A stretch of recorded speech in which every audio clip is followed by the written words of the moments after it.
So no matter who you are, no matter where you are on your spiritual journey, you are celebrated here.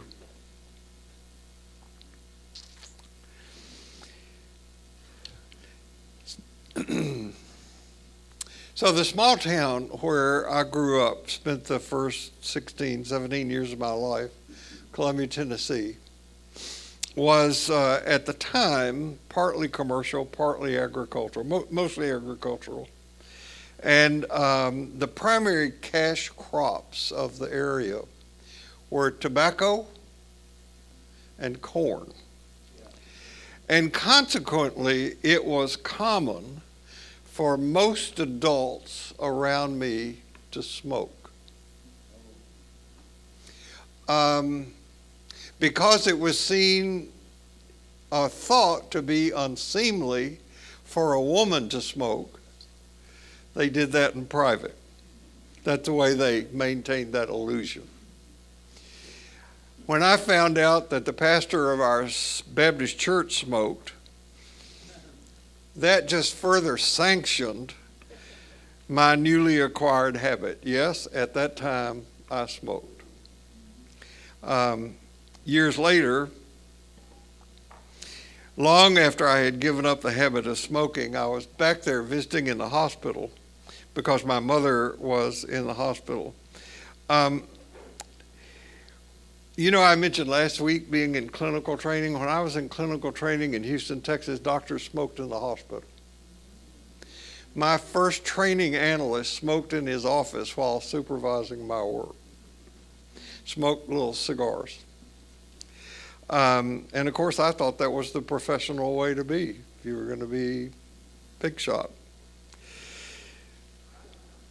At the time when I was visiting my mother in the hospital, in Murray County, Tennessee, in the county hospital, I saw patients wheeling their stands that carried their bags of that trip medicine in their bodies because you couldn't smoke in the hospital anymore. So they would wheel their bottles outside where they could continue to smoke. I have seen patients smoke through trach tubes that were placed in their body. That's how powerful and addictive a drug nicotine is. Now, if you are a person who still smokes, you have my concern and my sympathy because I know the power of the drug.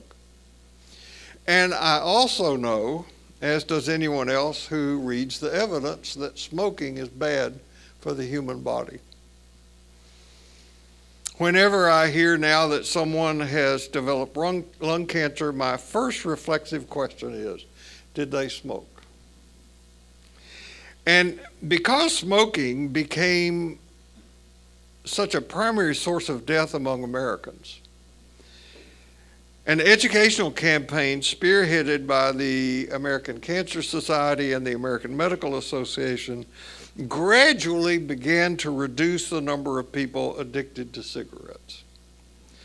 Smoking was banned in airplanes, and then it was banned in restaurants. Now, the first step in both of these endeavors was to section off the places where you could smoke. You could only smoke in the back of the airplane, and then you could only smoke in smoking sections of the restaurant. Those are gone now, as well they should be. They were perhaps necessary steps, but they were stupid. I drive a car that has dual climate control. That is to say, there's a climate control for the passenger and a climate control for the driver. That's stupid. That's like going to Starbucks and saying, put cream in half my coffee. Yeah. Right? You smoke in a room, it fills up the whole room. You smoke in a plane, it fills up the whole plane. The educational effort to teach people the dangers of smoking has largely been successful in this country. I am aware that vaping, smokeless tobacco, and smoking are on the rise among young people, but I got to thinking about this smoking business after watching a movie that we had rented to stream. I had read about this movie in an article published, oddly enough, in a journal for spiritual direction that I take. The movie was Laura. It was made in 1944, and the movie was recommended by the person who wrote this journal article because the movie is an example in the movie of a person whose life is transformed by love. The detective who's trying to solve a movie is transformed because he falls in love with Laura. The movie features Gene Tierney, Dana Andrews, Clifton Webb, and a very young Vincent Price. And the one thing all these people have in common is that they're all dead. That was supposed to be funny, but anyway. The movie was made in 1944. That's 79 years ago. That's a long time ago. And seriously, it is a fascinating psychological study. And given the fact that it was made in 1944, it's a good film. The other thing that all the characters in this movie have in common is that they smoked. And that I am so unused to that was a distraction for me while watching the film. They were lighting up cigarettes all the time. And then I got to thinking about it. That's an interesting psychological study in and of itself. The shift of thinking that smoking is a socially accepted thing to an awareness that not only is it not socially accepted, but also the fact that our entire society, more or less, came together to embrace the fact that not only is smoking not healthy for an individual, it's not healthy for the society.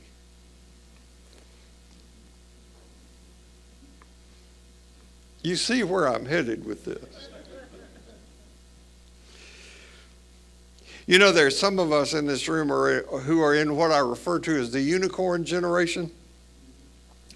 We're part of the last generation that can remember what it was like before we got these digital devices that we hold in our hand.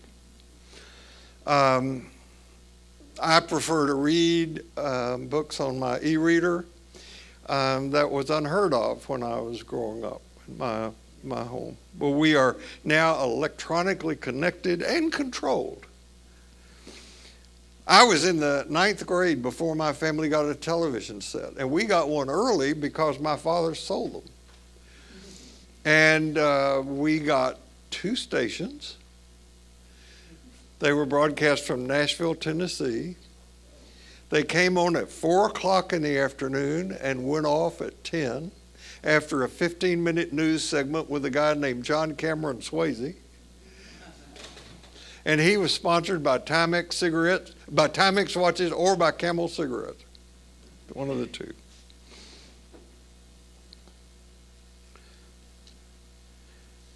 That's a long way from where we are now with TV. My granddaughters have never lived in a world that was not increasingly digitally dominated. I can remember when the first video games came out. They weren't things that we had at home.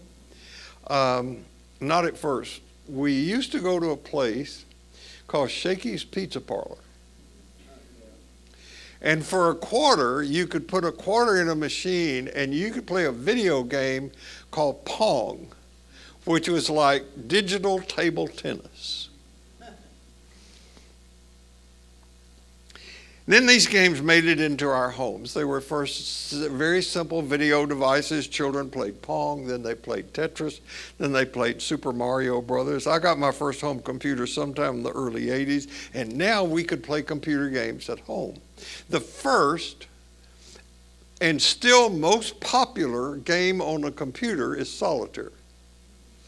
And people play it all the time on their phones or other devices. But time passes, and the games get more complicated, as do the machines. The games became more violent. The games became what are referred to as hunt and kill games. They were violent,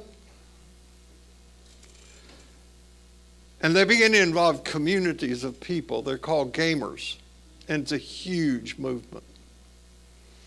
Some of these violent games where hunting and killing is the object have been used by our own Defense Department to desensitize men about killing other men.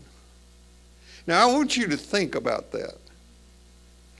Video games designed for the pleasure of children have been used by our Defense Department to desensitize men from killing other men. Now, we've kind of acclimated to that, like that frog in that warming pot of water. Psychologists, neurologists, child development experts, others raise warning flags about these games. They said they were planting seeds of violence, giving kids permission to act out. Now we know that the violence has been there all along. It's the permission giving that's of concern. I have a colleague now moved to the New England area who's a neuroscientist, and he began to collect hard data about how the involvement with these games was actually rewiring the neurological pathways in people's brains because they're connected to this digital device. For the most part, these warnings were ignored. And then comes along Mark Zuckerberg.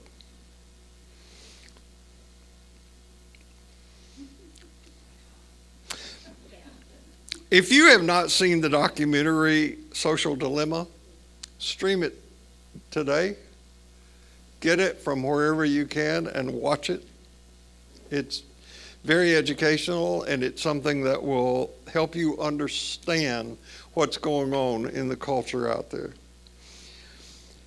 I'm contending that Facebook and social media have become the smoking of our time. I'm aware the analogy of smoking with social media is not a perfect one. There is some good that comes out of social media, can be accomplished by social media, but the damage it has caused and is causing to the fabric of our society is horrendous. Lies, misinformation, disinformation, the like, not only abound, but spread like the proverbial wildfire because of social media.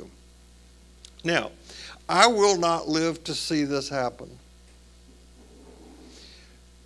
But it is my belief and hope that at some point in the future, our society is going to come together for the health of the society and for the person, in the same way we came together about the dangers and damages of smoking to say what social media is doing to the fabric of our society and say enough is enough.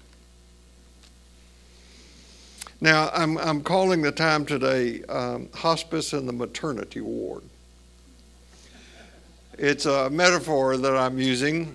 I want to hold it up for us to look at and hopefully inhabit as a way of thinking about and maybe participating in change. Now, I don't know what experience you've had with the hospice movement. The word hospice comes from a Latin word, Hospis, and it's a Latin word that means both guest and host. It can mean both. And the hospice movement started sometime in the 60s in England and then moved to the United States.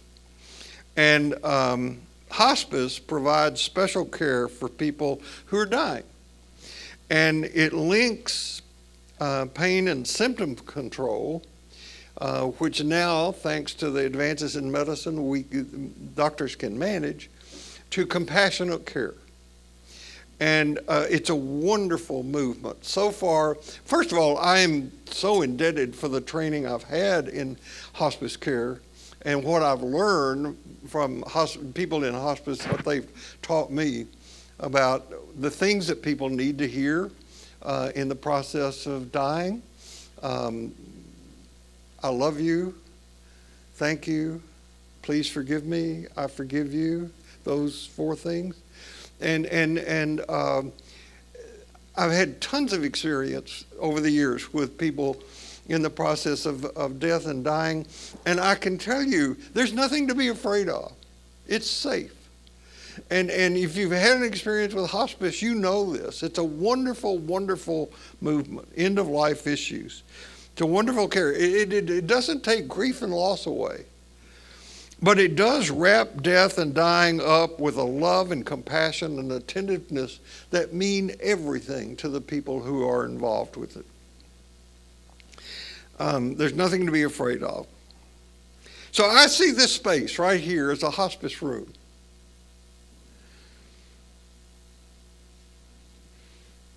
We're all dying, right? As Jim Finley, whom I'm going to quote later today, says we're all like melting candles in a room. I love that metaphor. But it's more than that. I mean, we've been talking about dying to ideas of God, beliefs about God, understandings of God.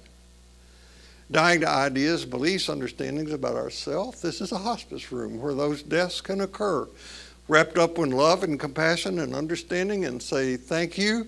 You have served your time with me well. I'll let you go. I also see this room as a maternity ward, because new ideas can get born, new people can get born, new understandings can be born. Understandings of grace and self want to be born in this room and come alive.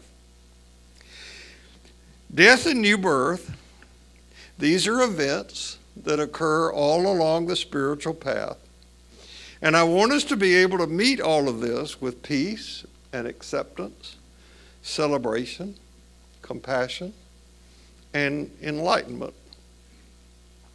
Now, as you are aware, ordinary life is made possible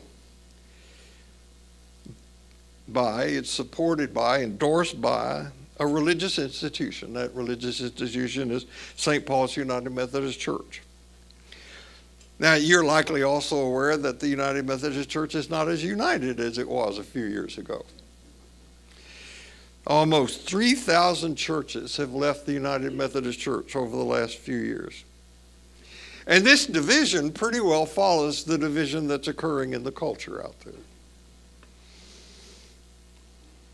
As an expression of, or at least in the context of organized religion, I think ordinary life needs to be one that speaks openly, honestly, lovingly, and bravely about the plight we are in, and offer comfort to those who have been or are being hurt by organized religion. We're living in this really paradoxical time where there are all sorts of signs of spiritual awakening, but also a decline in religion.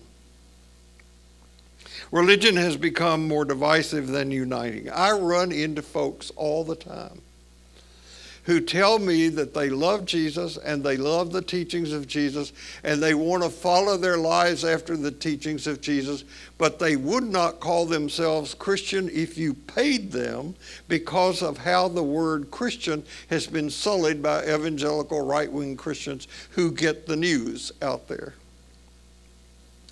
I understand that. Now, if it is not already apparent to you, the event that pushed me in the direction of writing this talk was the mass shooting that took place in Allen, Texas. Now, I promise you, I won't base a talk on or in response to every mass shooting that occurs in this country. If I did, that's all we would talk about. However, not to do so now seems to me to be participating in the illness from which our society suffers. Either to ignore what's going on or to resign ourselves to its inevitability. Those who chose to combat the source of smoking decided to do something about it. Yes, as hard as it is for us to hear, you and I live in a society that suffers from a severe mental illness. And I want to scream at the TV every time I hear somebody say that the source of all the shooting is one or two mentally deranged people.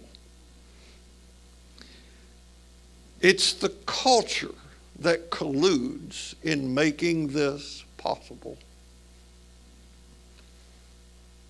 Our very denial of this is part of the illness that our culture suffers. It's like our society has a death wish and a leadership that has, for whatever reason, an inability to face up to what's going on. And worse, to face up to the trajectory we're on. You and I live in this environment. It is toxic. And there need to be times and places where we can take a deep inhalation of cleaner, fresher, purer air. And I would like these times to contribute to that. Further, I would like for these times in here to contribute, among other things, to creating a safe place for personal and corporate reflection so that we can become brave in contributing to the cessation of violence in our culture, just as people became active in participating in creating a context for the cessation of smoking. Now, for those of you who say gun violence is not our only issue, I agree. We have a lot of things that are contributing to our current death spiral.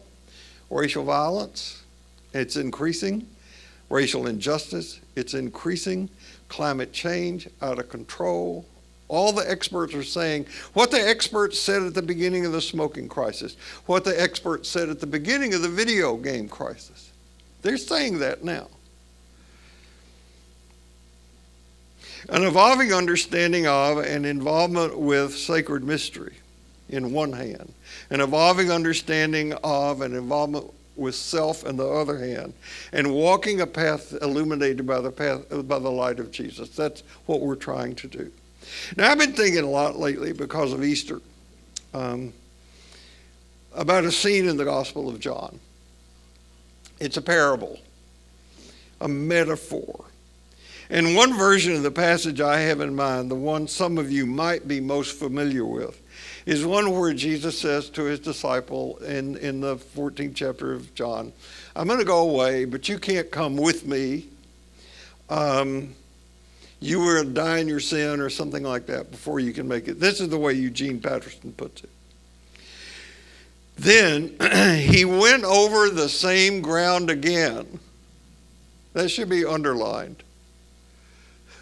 He went over the same ground again. So I can repeat myself in here. Jesus gives me the permission. I am leaving you and you're going to look for me, but you are missing God in this and are headed for a dead end. There is no way you can come with me.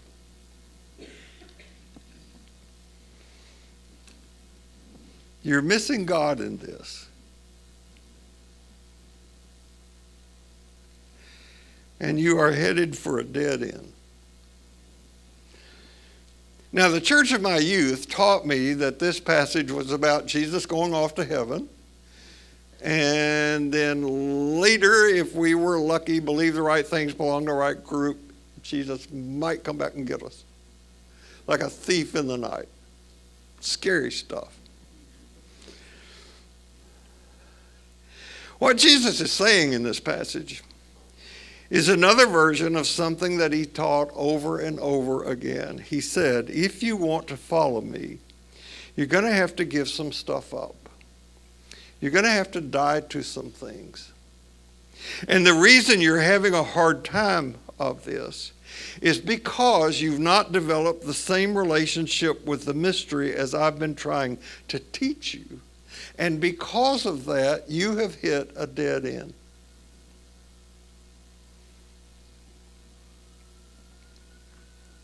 We walk the path into greater awareness and awakening with an evolving understanding and relationship with sacred mystery in one hand, an evolving understanding and relationship with self in the other, and that path being enlightened by the teachings of Jesus. Sacred mystery in one hand, self in the other, and that path being enlightened by Jesus. Now, you won't find in any of these three spheres any room for violence, or for that matter, for racism, or for the degradation of the planet, or for economic exploitation, or any of the other ills that are affecting us. One of the most damning things social media has done to us is create the illusion of a community, when in fact it has separated us. We have become granulated, separated.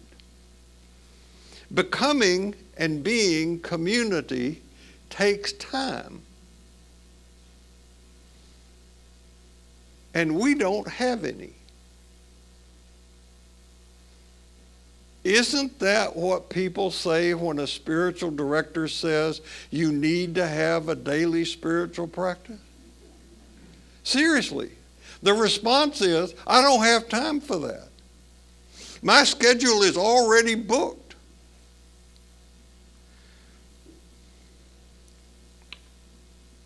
I'm not being critical. I'm just noticing. I'm calling attention to. I have said this numerous times, and I will keep saying it because we have yet culturally to come to grips with it. We are in the grips of a shadow called redemptive violence.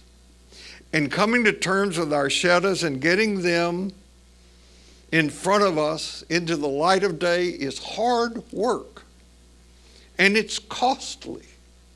It means things have to change. As you are aware, to continue to do the same thing and expect different outcomes is one of the classic definitions of insanity.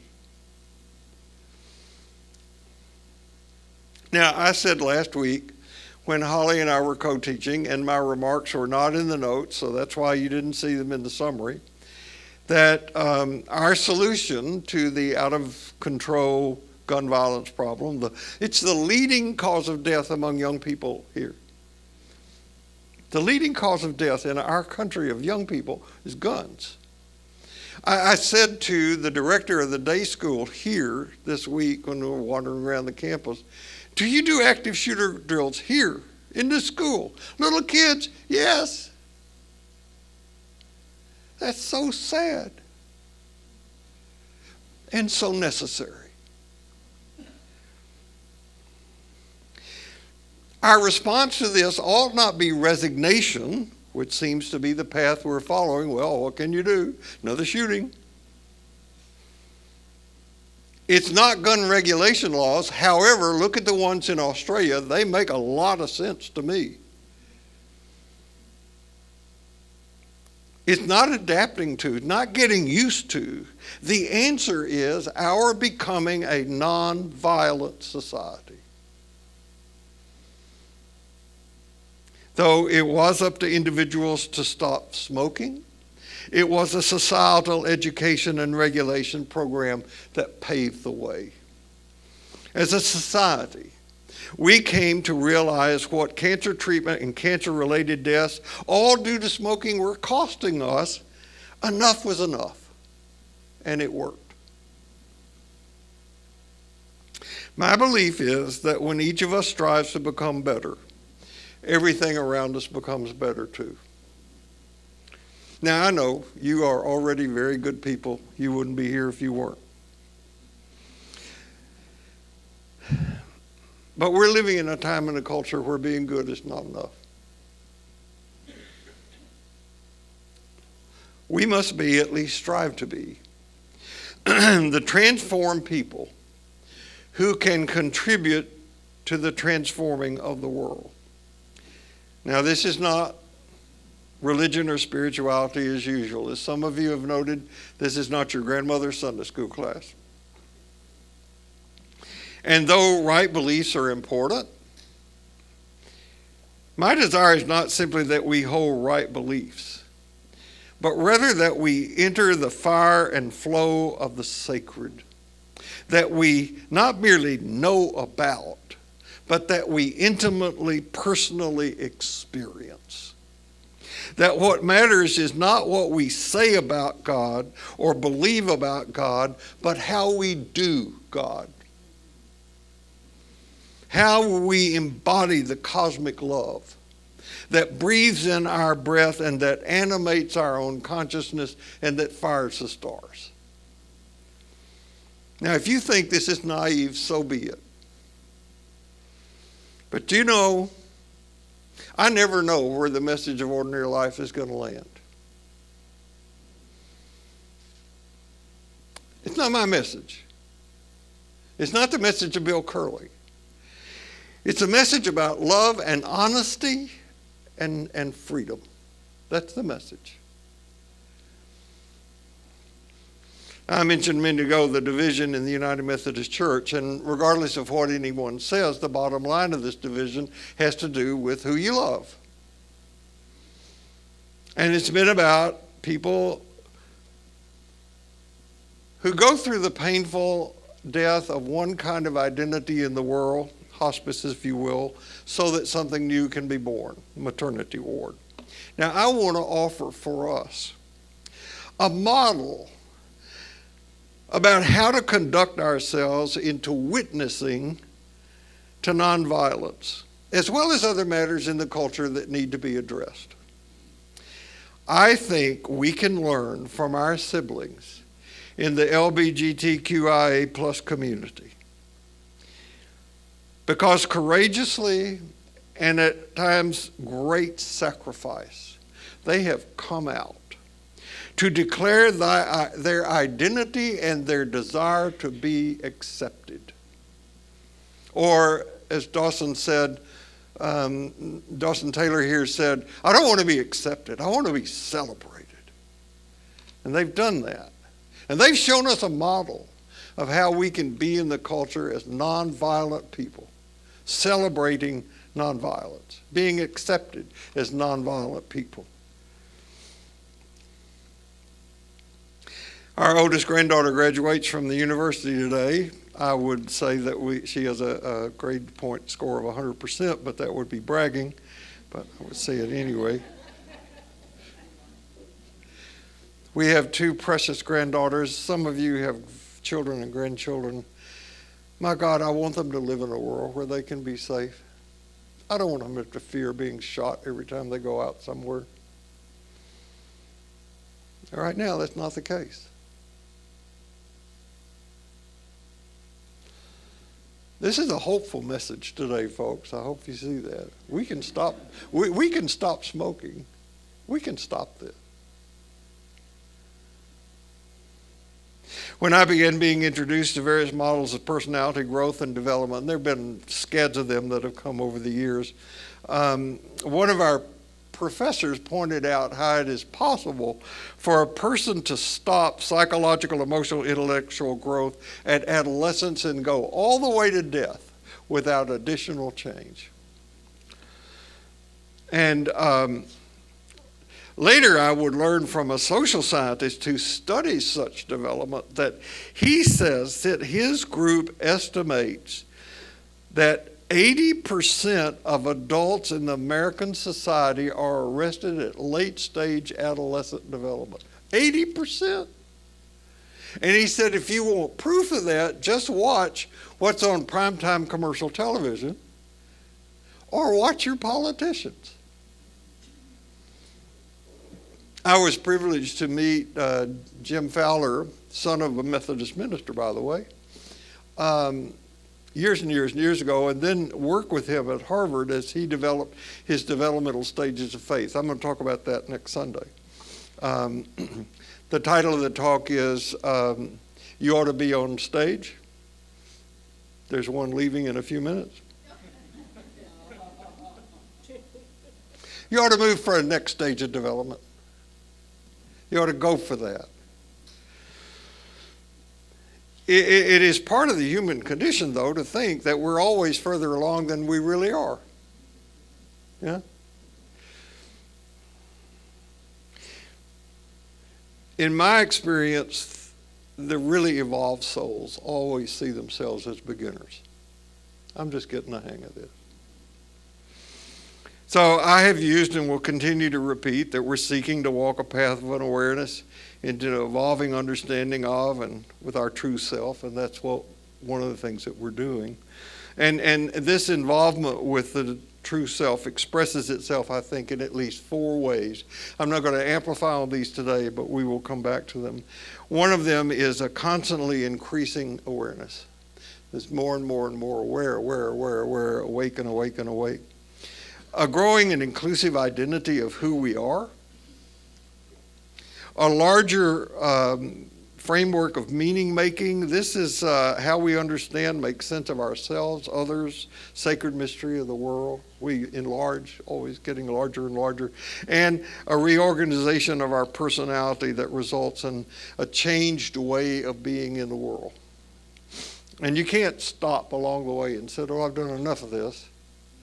We get the opportunity of working on this till we drop the body. Now, right now, we live in a culture of tribal consciousness, not transformational consciousness.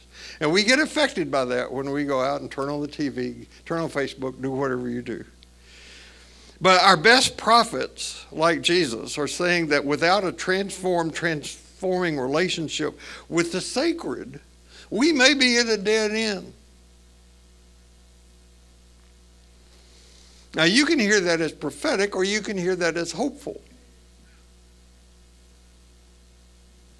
We're in a hospice room.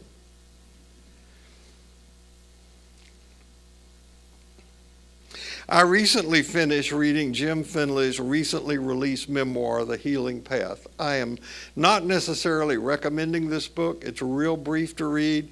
But if you don't have the stomach to read the words of a genuine Christian mystic, stay away from it because it's full of that kind of language. But I love Jim Finley, and I love the things that he's taught me over the years and experiences that I've had with him. So reading this book was like sitting across from him and hearing him talk. And I'd heard Jim talk about this experience he had in his psychological training, but I never read it. But it's in the book. And I'm going to give you an abbreviated version of what's in the book about an experience he had when he was doing his internship in clinical psychology in California. He was assigned to work in a VA hospital, and one of his rotations was to be on the ward with recovering alcoholics, locked up alcoholics. And the men in the unit where he worked had devised an initiation rite for those seeking to be admitted to the unit. And because the initiation rite had been handed down from one group to another, and Jim was brand new to this, he had no idea what to expect the first time he saw it. And he says that when he went into the room, big room, all the men were sitting in chairs around the 4 walls of the room. Except there were 2 chairs in the middle of the room, about 4 feet apart. And those chairs faced each other. And all the men around the room sat in silence, heads down, not looking.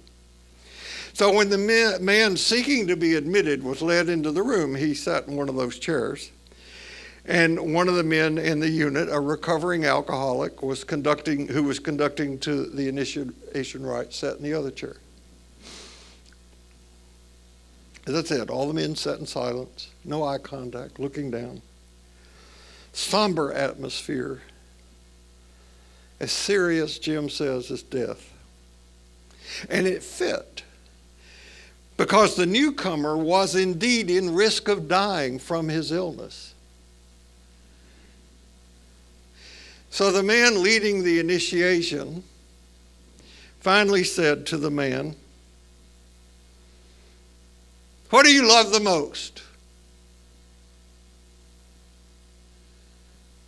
And the man, not knowing what to say, said, "My wife." And all the men around the room yelled, "Bullshit!"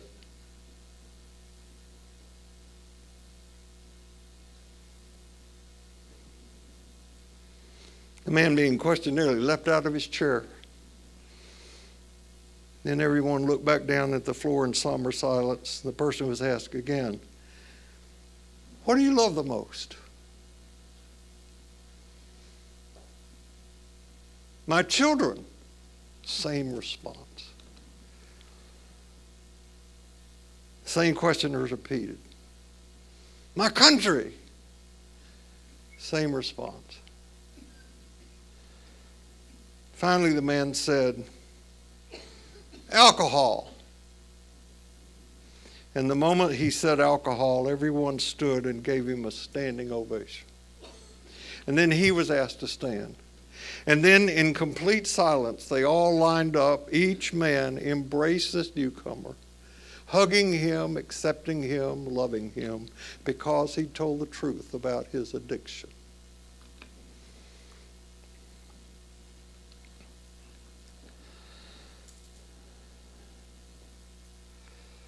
What I would say to individuals I am companioning spiritually and counseling or direction, I would say to you, and that is that no matter how badly we've trashed ourselves, either individually or as a culture, in patterns of self-destructive behavior, there's a center of ourselves that remains invincibly whole and undiminished, because that part of ourselves belongs entirely to God.